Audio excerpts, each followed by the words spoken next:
কথাতেই আছে না যে রান্না করেও খাবার জোটে না, আমারও আজকে সেই অবস্থা হয়েছে।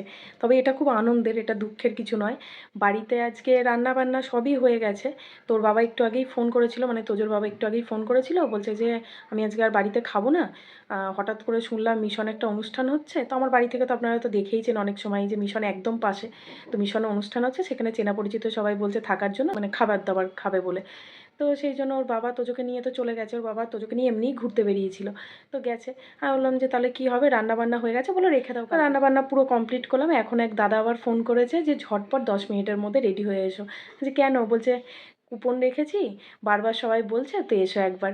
তো চলুন ঝট করে কী কী রান্না করেছিলাম সেটা একবার দেখিয়ে দিই, তারপরে মিশনে গিয়ে আপনাদের সাথে আবার দেখা হবে। তো এখানে আছে নিরামিষ মোচার ঘন্ট, যেটা বাদাম দিয়ে করেছি। এখানে আছে মাছের তেলের চচ্চড়ি আলু বেগুন দিয়ে, এখানে ভাত, আর এখানে মাছের ডিমটা বার করে রেখেছিলাম ভাজা করব বলে। তো এখন তো আর খাওয়া হবে না, তাই এটাকে তুলে রাখছি ফ্রিজে।